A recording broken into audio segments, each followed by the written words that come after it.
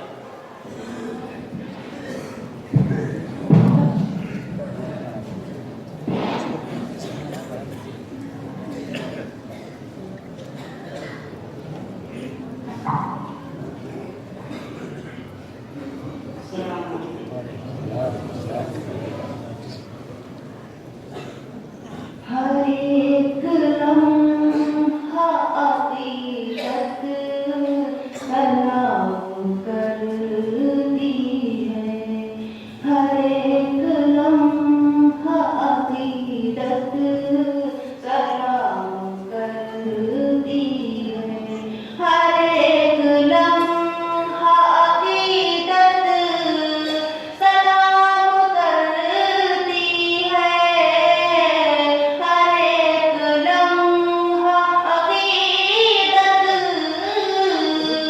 سلام کرتی ہے، نبی کے روضے کو جنت سلام کرتی ہے، نبی کے روضے کو جنت سلام کرتی ہے، وہ وارث اور وہ صدیق، وہ شب-ے ہجرت، وہ وارث اور وہ صدیق، وہ شب-ے ہجرت، وہ وارث اور وہ صدیق، وہ شب-ے ہجرت، قدم قدم پہ رفاقت سلام کرتی ہے، قدم قدم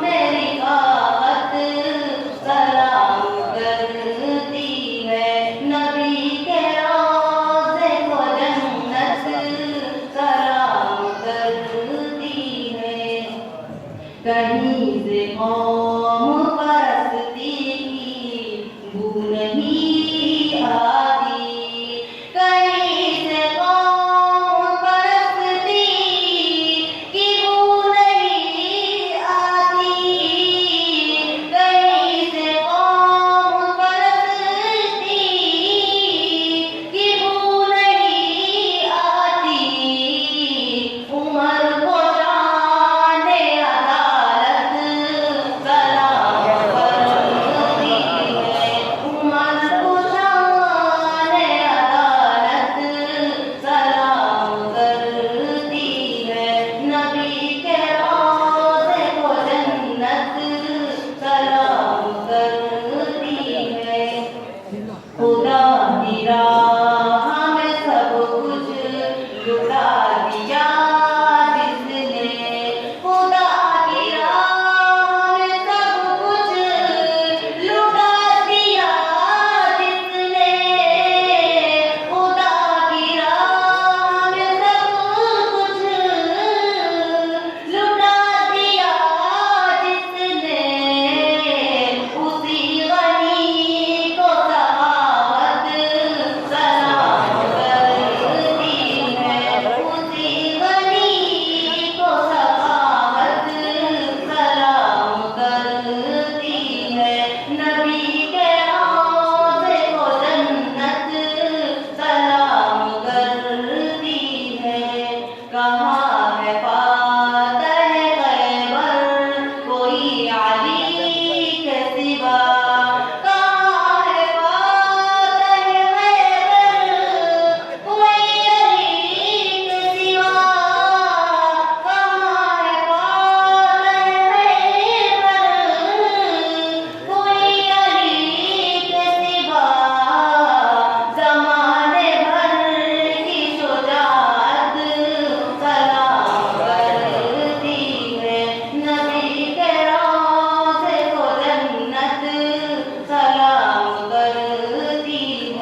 تمہید کے میں گزارش کر رہا ہوں کہ تشریف لائے اور ہم سب دعا کریں کہ اللہ پاک ان کی زبان سے ایسی باتیں نکلوائیں کہ جو ہمارے لیے، ان کے لیے، سب کے لیے مفید و کارآمد ہوں۔ اللہ تبارک و تعالیٰ ان کو شفائے کامل عاجل دائم مستمر عطا فرمائے اور صحت و عافیت کے ساتھ قائم رکھے اور خوب دین کی خدمت میں تشریف لائیے اور اپنے فیوز و برکات عام کریں۔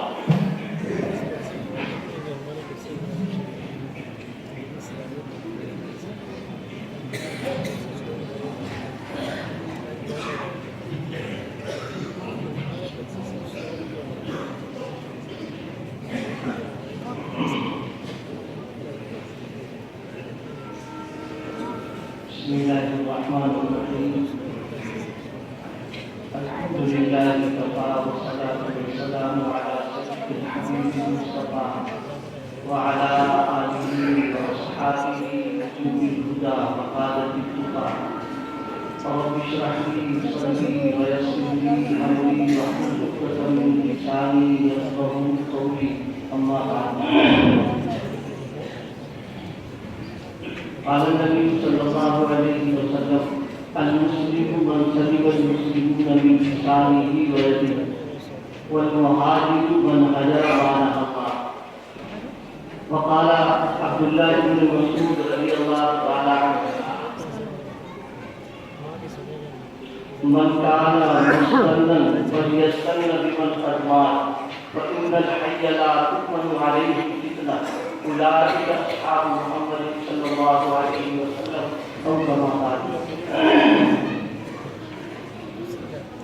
بزرگان محترم، میرے عزیز دوستوں اور ساتھیوں،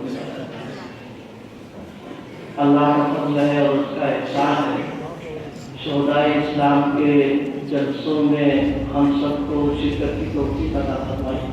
اللہ پاک ہم سب کی حاضری کو قبول فرمائے اور یہاں کے ہونے والے بیانات کو اللہ پاک ہم سب کی اصلاح کا اور ہم سب کے بننے سنورنے کا اور صحیح معنوں میں دیندار بننے کا اس کو ذریعہ بنائے، اس کو قبول فرمائے۔ شہدائے اسلام کے جلسوں میں حضرات علماء کرام کے بیانات ہوتے رہتے ہیں۔ میں نے اس سے پہلے بھی بات عرض کی تھی کہ یہ جو پروگرام 15 دن کے جو ہوتے ہیں، ان کا معاملہ اور جلسوں سے بالکل الگ ہے۔ جلسے تو اور بھی ہوتے رہتے ہیں، دینی پروگرام اور بھی ہوتے رہتے ہیں، لیکن یہ 15 روزہ پروگرام ہے۔ اگر یہ کہا جائے کہ یہ ایک تربیتی انداز کا ہوتا ہے جس میں ذہن سازی کی جاتی ہے، جس میں عقیدوں کی درستگی، اعمال کی درستگی، اصلاح کے سلسلے میں ذہن اور مزاج اور تربیت دی جاتی ہے، یہ اس انداز کا پروگرام ہے۔ اور 15 روزہ یہ پروگرام اگر کوئی آدمی اس میں شرکت کرے، بس ایک شرط کے ساتھ میں کہ اس کو دینی اعتبار سے نزلہ ہو، کیونکہ دینی اعتبار سے اگر کسی آدمی کو نزلہ ہے تو پھر حضرت نبی کریم صلی اللہ علیہ وسلم کی صحبت میں جانے کے باوجود اس کو ایمان کی خوشبو نہیں مل پاتی، بس اس کو دینی اعتبار سے زکام اور نزلہ نہ ہو۔ وہ ان پروگراموں میں اگر شریک ہوگا تو انشاءاللہ اس کی ایسی تربیت و ذہن سازی ہو جائے گی کہ پورے سال وہ سلسلہ چلتا رہے گا انشاءاللہ، بلکہ پورے سال کو یہ تھوڑا سا محدود بنے کر دیا۔ جتنے اخلاص کے ساتھ اور توجہ کے ساتھ حضرت مولانا نے بات بہت قیمتی عرض کی ہے، بزرگوں کی نظر جو ہوتی ہے وہ نسلوں پر چلتی ہے، کوئی ایک دو نسل نہیں، نسلوں پر چلتی ہے۔ تو ظاہر ہے کہ یہاں پر نوالوں کتنے اللہ والے، کتنے بزرگان دین، وہ آتے ہیں، ان کی نظریں پڑتی، ان کی باتوں کو سنتے، تو پوری زندگی کی اسلام کے لیے ان جلسوں کی شرکت میں سمجھتا ہوں کہ اس کے لیے کافی ہو جائے گا۔ لیکن شرط وہی ہے کہ اس کو نزلہ نہ ہو اور وہ قلم لے کر جائے، اس میں تفصیل کو درد نہیں کرنا چاہتا، صرف اس وقت توجہ دلانے کے لیے عرض یہ کرتا ہے کہ شہدائے اسلام کے پروگراموں میں ظاہر سی بات ہے عقائد پر بھی بیان کیا جاتا ہے، عبادات، معاملات، معاشرت، اخلاق، جتنے دین کے شعبوں پر روشنی ڈالی جاتی ہے اور اس سلسلے میں جو ضروری چیزیں ہیں اس پر توجہ دلائی جاتی ہے، منکرات پر بھی توجہ دلائی جاتی ہے اور معروف پر بھی توجہ دلائی جاتی ہے کہ کیا کرنا ہے اور کیا نہیں کرنا ہے۔ لیکن آپ اگر غور کریں کہ ان پانچوں شعبوں پر اور دین کے دوسرے شعبوں پر جو روشنی ڈالی جاتی ہے تو ہر موضوع پر حضرات صحابہ کرام رضوان اللہ تعالیٰ علیہ اجمعین کا تذکرہ ضرور کیا جاتا ہے۔ عقائد کا تذکرہ ہو، عبادات کا ہو، معاملات کا ہو، معاشرت کا ہو، اخلاق کا ہو، کوئی دین کا شعبہ ہو، ہر شعبے میں حضرات صحابہ کرام کا تذکرہ کرنا، صحابہ کرام کے حالات کا، ان کے کردار کا، ان کے معاملات کا، ان کے اخلاق کا ذکر کرنا ضرور ہوتا ہے۔ یہ ہمارے لیے ایک قابل فکر چیز ہے اور قابل غور چیز ہے کہ جس موضوع پر بھی بات کرے گی اس موضوع میں صحابہ کرام کا تذکرہ ضرور کیوں کیا جاتا ہے۔ یہ ہمارے لیے ایک ایسی چیز ہے کہ اس پر ہم اگر غور کریں اور سوچیں تو انشاءاللہ ہمارے لیے سیدھے راستے پر رہنا، چلنا، استقامت سب آسان ہو جائے گا۔ ہم لوگ سنتے تو رہتے ہیں اس چیز کو ہے، لیکن میں نے اس پر توجہ دلانے کے لیے عرض کیا کہ یہ ہمارے لیے فکر کی بات ہے، غور کرنے کی بات ہے کہ بیان کرنے والے جو بھی بیان کر رہے ہیں قدر مشترک ہر ایک کے بیان میں حضرات صحابہ کرام کا تذکرہ ضرور ہوتا ہے۔ اور یوں تو صحابہ کرام کا تذکرہ کرنا ایک مومن اور ایک مسلمان کے لیے اس کے ایمان کا حق ہے، اس کا تقاضا ہے کہ ان کا تذکرہ کرے، لیکن ہر موضوع پر ان کا ذکر آنا اس سے ایک بات بہت واضح طریقے پر سمجھ میں یہ آ رہی ہے کہ صحابہ کرام کا رشتہ اللہ کے پیغمبر حضرت نبی کریم صلی اللہ علیہ وسلم سے اور دین سے، اسلام سے، شریعت سے اس انداز پر ہے کہ اگر کوئی آدمی صحابہ کرام کو الگ کر کے اور ان چیزوں کا اگر تصور کرے گا تو وہ نامکمل ادھوری رہے گی اور وہ پورے طور پر کامل نہیں ہو سکتی جب تک کہ صحابہ کرام کا ذکر ان کے ساتھ نہ کیا جائے۔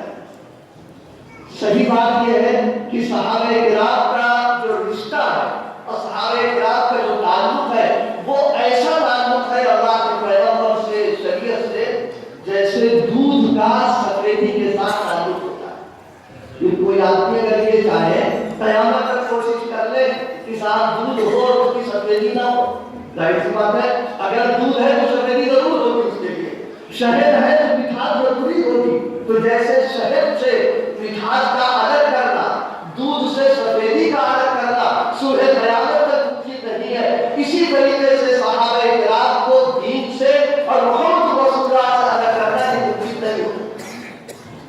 قرآن مجید میں ایک موقع پر اللہ تعالیٰ نے فرمایا، ذکر فرمایا صحابہ کرام کا، محمد رسول اللہ والذین معه اشداء علی الکفار رحماء بینہم، پوری آیت میں صرف ایک ذکر کرنا، حضرت نبی کریم صلی اللہ علیہ وسلم کی نبوت اور رسالت کا تذکرہ کیا کہ حضور کون ہے، رسول اللہ۔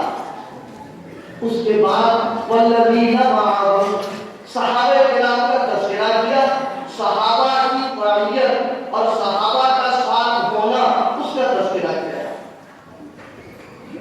حضور کی رسالت اور نبوت کے ساتھ صحابہ کرام کا جو تذکرہ ہے، اس سے ایک بات جو سب خیال کرنے کی ہے وہ یہ کہ اللہ کے پیغمبر نبی کریم صلی اللہ علیہ وسلم کی نبوت اور رسالت کا گویا اللہ نے دعویٰ کیا، اور ہم لوگ خوب اچھی طریقے سے جانتے ہیں دعویٰ بغیر دلیل کے معتبر نہیں ہوا کرتا۔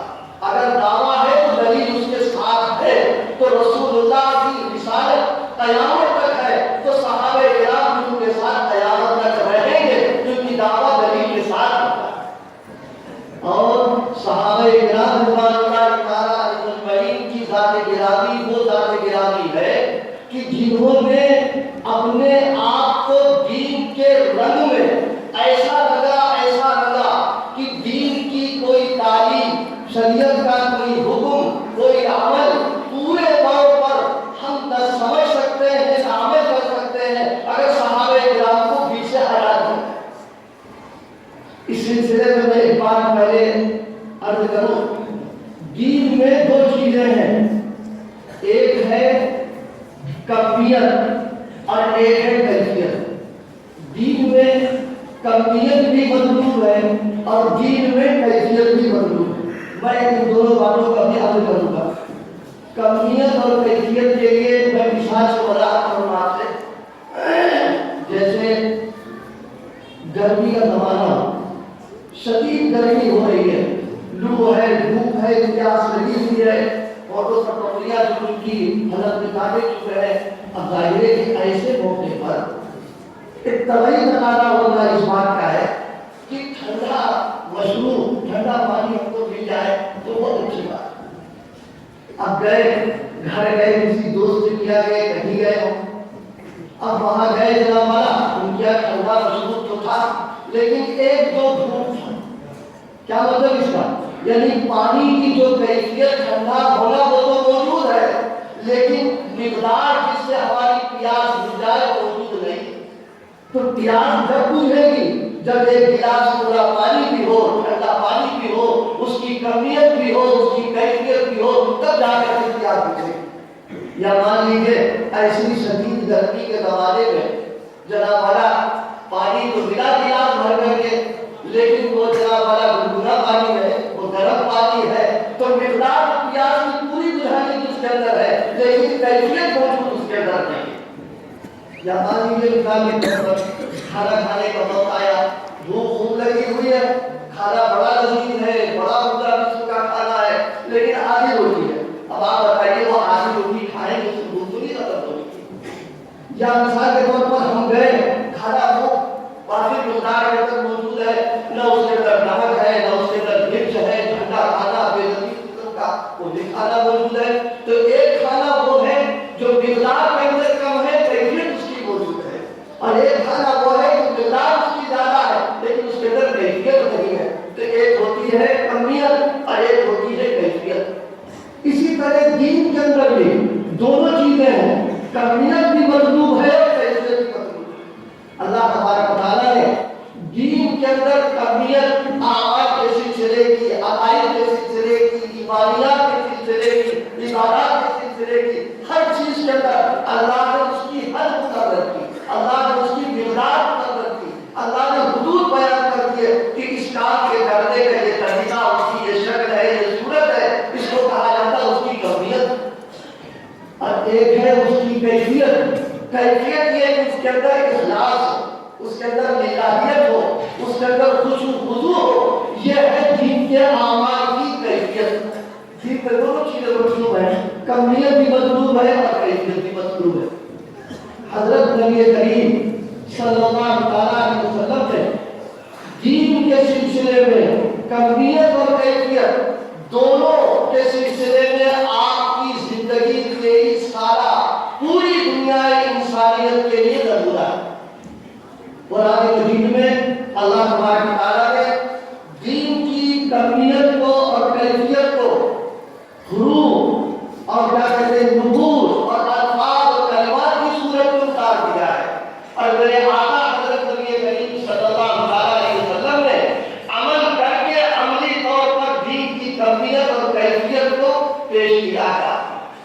اب ہم آپ سے پوچھیں کہ دین میں جب دونوں چیزیں ہیں، کمیت بھی ہے کیفیت دونوں مطلوب ہے، تو دین کی کمیت اور کیفیت ہم کو کیسے معلوم ہوگی؟ اس کا علم ہمارے پاس کیسے ہوگا؟ ہم اس کو کس طریقے سے کریں گے، کس طریقے سے برتیں گے، کیسے ڈالیں گے؟ یہ صرف حضرات صحابہ کرام رضوان اللہ تعالیٰ عنہم کی نام گرامی ہے کہ جنہوں نے دین کی پوری شکل و صورت، اس کی مقدار، اس کی کمیت، اس کی کیفیت کے ساتھ پورا کا پورا اپنے آپ کو اس رنگ میں رنگا اور رنگ کر کے اس کی پوری حفاظت کی۔ صحابہ کرام نے دین کی حفاظت کے سلسلے میں چاہے دین کی شکل و صورت ہو، چاہے علمی اعتبار سے ہو، چاہے عملی اعتبار سے ہو، چاہے کیفیت کے اعتبار سے ہو، کسی بھی اعتبار سے ہو، صحابہ کرام نے پوری دیانت اور امانت اور صداقت کے ساتھ اس کی حفاظت کر کے امت کی دولت ادا فرمائی۔ ہم نے میں سے اگر کوئی آدمی مثال کے طور پر یہ چاہے کہ وہ نماز پڑھے اور اس نے کسی کو نماز پڑھتے نہیں دیکھا، صرف قرآن پاک کی آیت اس کے سامنے موجود ہو، تو کیا وہ نماز پڑھ سکتا ہے؟ ہرگز نماز نہیں پڑھے گا۔ وہ نماز کی کیا حقیقت ہے، نماز کی کیا شکل ہے، نماز کی کیا صورت نہیں سمجھ سکتا ہے۔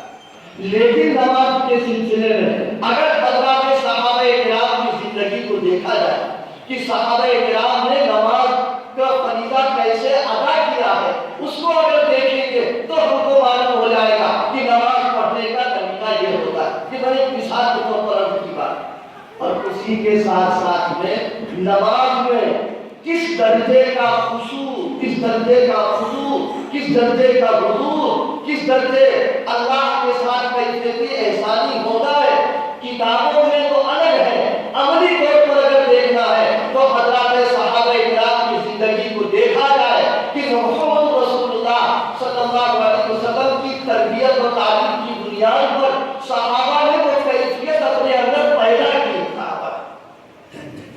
مثال کے طور پر حدیث میں نبی کریم صلی اللہ علیہ وسلم کے سلسلے میں موجود ہے کہ جب آپ نماز پڑھا کرتے تھے تو آپ کے سینے مبارک سے ایسی آواز آتی تھی جیسے چولہے پر ہانڈی رکھی جائے اور پک رہی ہو، اس انداز کی آیا کرتی تھی۔ اور روایات میں الفاظ کے فرق کے ساتھ دوسری بھی کیفیتیں ہوتی ہیں۔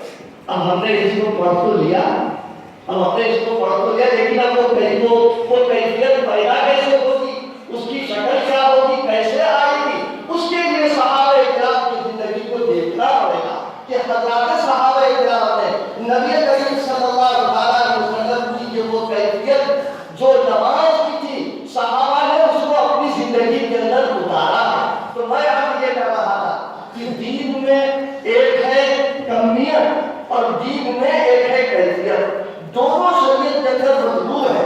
اگر کمیت کے اعتبار سے کمی پڑ جائے تو وہاں غلطی کے ٹوکرے میں جائے، اس کا اعتبار نہیں کیا جائے گا۔ اگر عشاء کی نماز کوئی آدمی اگر پڑھے تو ایک رکعت میں 2 سجدوں کے بجائے 3 کر لے، 2 کے بجائے 4 کر لے، 1 رکوع کے بجائے 2 رکوع کر لے، تو ظاہر سی بات ہے کہ نماز کی جو مقدار ہے وہ گھٹ پڑ گئی، لہذا وہ توجہ بالکل نہیں ملتا ہے۔ اور اگر نماز تو پڑھی ہم نے پورے طور پر، لیکن جو کیفیت مطلوب ہے، جو خشوع، اخلاص، حضور مطلوب ہے، اگر وہ نہیں ہے بلکہ آگے بڑھ کر کے معاملہ یہ ہو گیا ہم نے نماز پڑھی اس نیت کے ساتھ پڑھی کہ فلاں شخص دیکھ لے ہماری بزرگی کا موقف ہو جائے، فلاں شخص دیکھ لے ہماری بزرگی کا شعرا ہو جائے، تو یہ کیفیت کے بعد تبدیلی پیدا ہو گئی ہے۔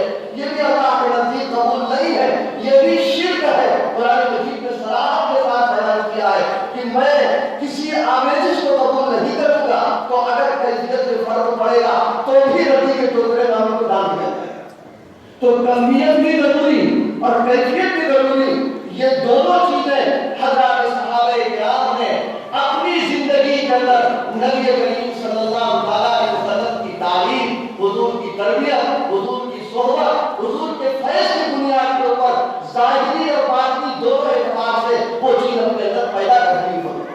اب ظاہر سی بات ہے جب دین سارا کا سارا کمیت اور کیفیت دونوں اعتبار سے حضرات صحابہ کرام اس کا واسطہ بن رہے ہیں، تو ان سے الگ ہو جانے کر دینے کے بعد میں پھر دین کو کوئی چیز باقی نہیں رہ جائے گی۔ اس لیے میں نے عرض کیا کہ صحابہ کرام سے ہمارا رشتہ اور تعلق ہے بالکل ایسا ہے جیسے جسم کا روح کے ساتھ رشتہ ہوتا ہے، کہ جب تک زندگی مصیبت میں رہے گی، جب تک روح کا رشتہ جسم کے ساتھ باقی رہے گا، اسی طریقے سے ہماری زندگی کے اندر دین اور دینداری مصیبت تک رہے گی جب صحابہ کرام سے ہمارا رشتہ اور تعلق باقی رہے۔ اسی بنیاد پر حضرت عبداللہ بن مسعود رضی اللہ تعالیٰ عنہ نے ارشاد فرمایا من کان مستنن، فرمایا کہ جو آدمی کسی کے راستے پر چلنا چاہتا ہے، جو آدمی کسی کی ابتدا کرنا چاہتا ہے،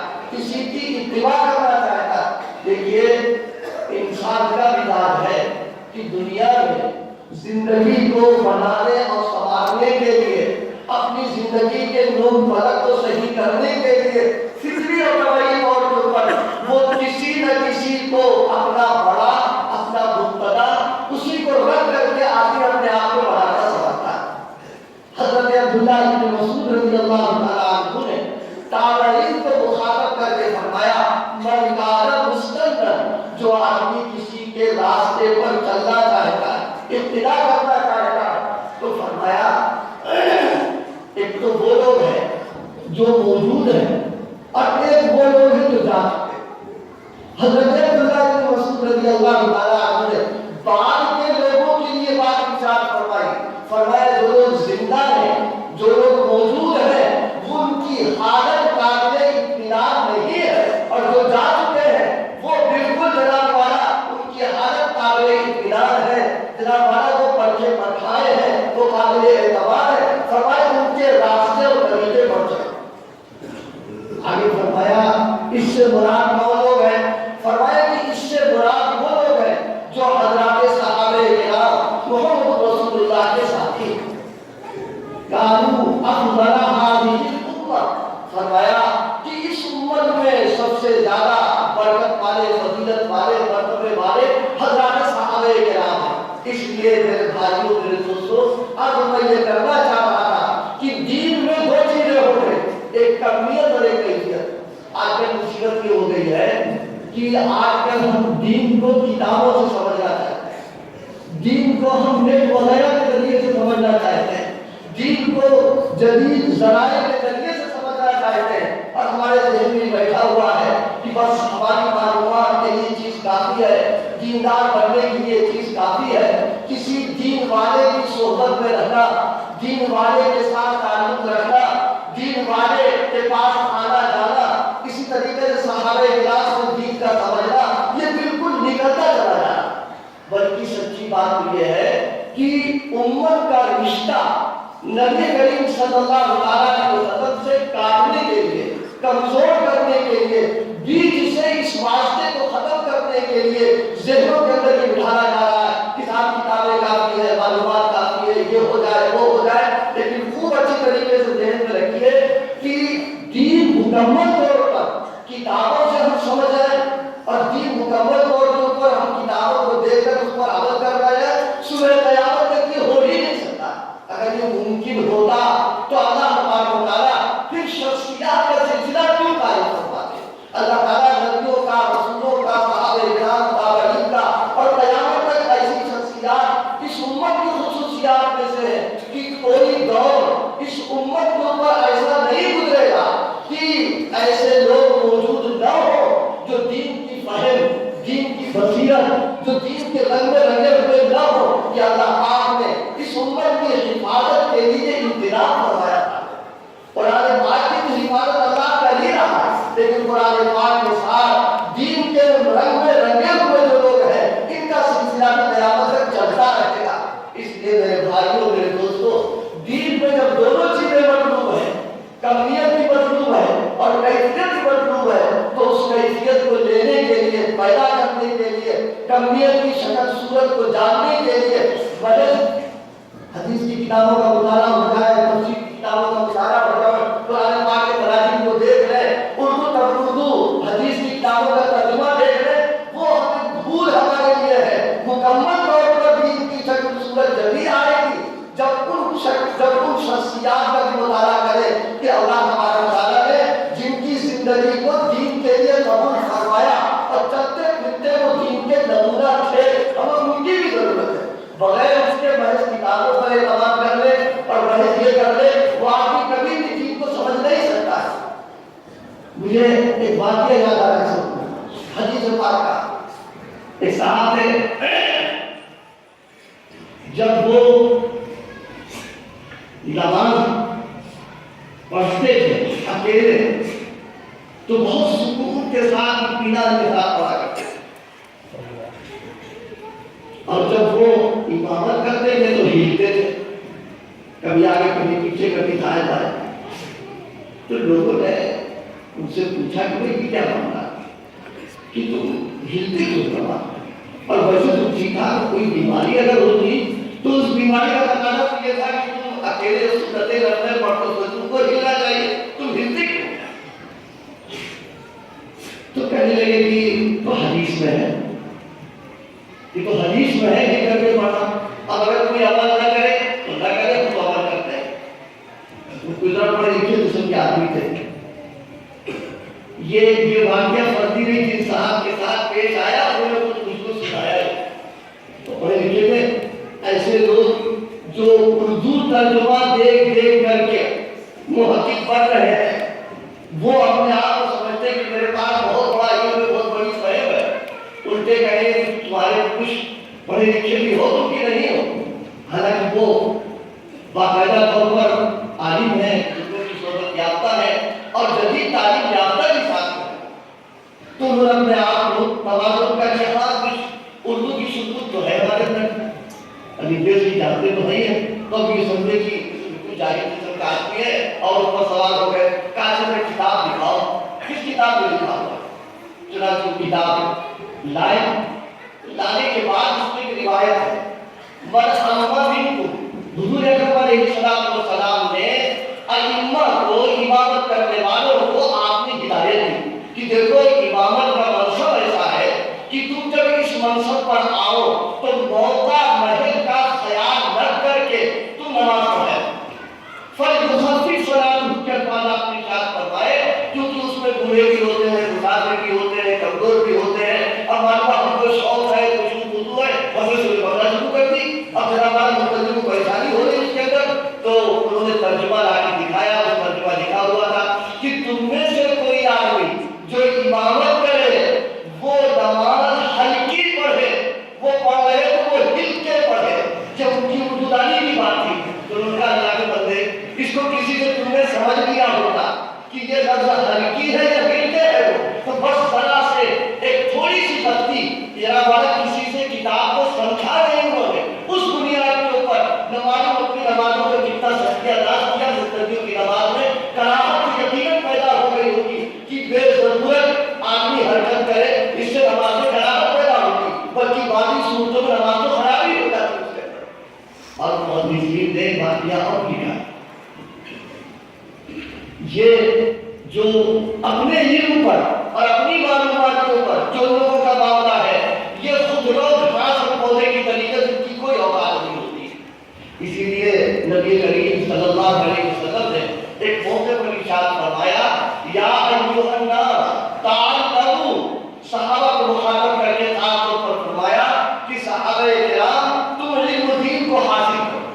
آگے فرمایا انما العلم بالتعلم، فرمایا کہ علم وہ معتبر ہوگا جو نبی کے وارثان کے ذریعے سے علم حاصل کیا جائے گا۔ علامہ کرمانی نے اس حدیث کا مفہوم بھی بیان فرمایا، علم وہ معتبر ہے، علم وہ مستند ہے جو نبی کے وارثین یعنی علماء، صحابہ، تابعین، تبع تابعین، محدثین، فقہاء، فرمایا کہ ان کے ذریعے سے جو علم آئے گا وہ علم تو معتبر ہے، لیکن جو علم کے ذریعے سے نہ آئے گا وہ بس ایک ذہنی عیاشی تو کہہ سکتے ہیں اس کو، لیکن اس کو دین کا علم نہیں کہا جائے گا۔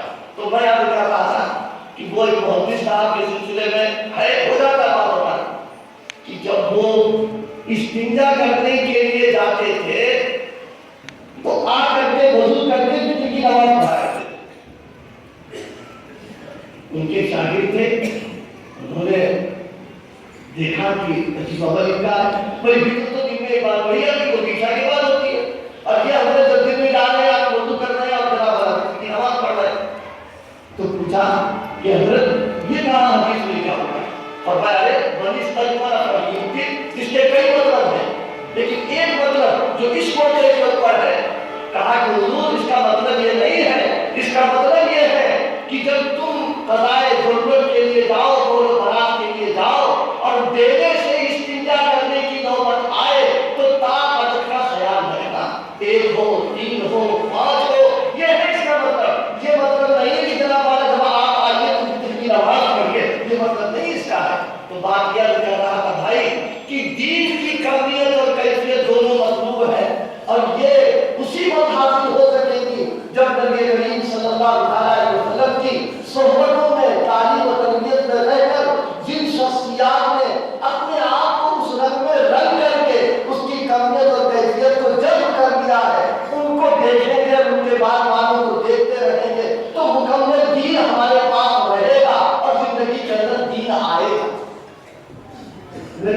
رحمۃ اللہ علیہ ایک بات فرمایا کرتے تھے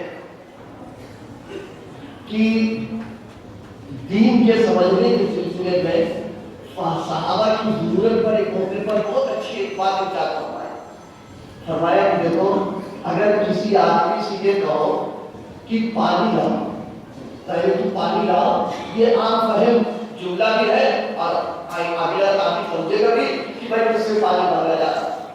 فرمایا کہ نہیں، ابھی بات پوری نہیں ہوئی، پانی لاؤ کا مطلب کیا ہے؟ فرمایا کہ کہنے والے کی جو حالت ہے اس حالت کو دیکھ کر کے فیصلہ کیا جائے گا کہ پانی لانے کا کیا مطلب ہے۔ پانی لاؤ کہا، اب وہ نہانے جا رہا ہے تو اس کی نہانے کی جو حالت ہے وہ یہ بتا رہی ہے کہ اب ایک گلاس پانی نہیں مانگ رہا، ایک لوٹا پانی نہیں مانگ رہا، وہ ایک بالٹی پانی مانگ رہا اور غسل کرنا۔ اور اگر وہ وضو کرنے جا رہا اور کہا کہ پانی لاؤ، اب اس کا مطلب یہ نہیں ہوگا کہ وہ وضو کرنے کے لیے لگا کہ ایک لوٹا پانی لے کر کے آؤ۔ اگر کہیں کھانا کھانا اور گرمی سے باہر آ گیا تو اب مطلب یہ نکلے گا کہ لوٹا اور بالٹی کی ضرورت نہیں، ایک گلاس پانی پینے کے لیے بات رہا۔ اور اگر کہیں دوا وغیرہ کھانا ہوگا تو اب مطلب یہ نکلے گا کہ ایک پیالی پانی لے کر کے آؤ۔ یہ پانی لاؤ ایک مختصر سا جملہ ہے، لیکن موقع اور محل کے اعتبار سے معنی تبدیل ہوتے چلے جا رہے ہیں کہ بالٹی کا پانی ہے، لوٹے کا پانی ہے، ایک گلاس پانی ہے، کیا ایک کپ پانی ہے۔ فرمایا کہ جب ایک انسان کا کلام اس کے سمجھنے کے لیے ضرورت پڑتی ہے اس بات کی کہ جن لوگوں نے براہ راست اس کو سنا ہے وہ لوگ بتائیں کہ کس موضوع پر اس نے یہ بات کہی، تب اس کی مراد کو متعین کیا جائے گا۔ تو کیا قرآن پاک اور احادیث پاک، اللہ کا کلام اور محمد رسول اللہ کا کلام صحابہ کرام کو الگ کر کے ہم چاہیں کہ ہم اپنی عقل سے اس کو سمجھ لیں کہ یہ اپنی خواہش کی تو تکمیل ہو جائے گی لیکن اللہ کی مراد تک نہیں پہنچ سکتے۔ یہ تو ہم کو پہلے دیکھنا پڑے گا کہ جب قرآن کی فلاں آیت میں فلاں حکم آیا، حضور نے فلاں بات کی ارشاد فرمائی، صحابہ کو دیکھیں گے کہ میرے آقا نے کس موقع پر فرمایا، کس جگہ فرمایا، کس کے لیے فرمایا، آپ نے اس کو کس طرح پڑھا، جب وہ بتائیں گے تو اس کی مراد کو ہم سمجھ سکتے ہیں۔ اس لیے میرے بھائیوں، میرے دوستوں، حضرات صحابہ کرام کا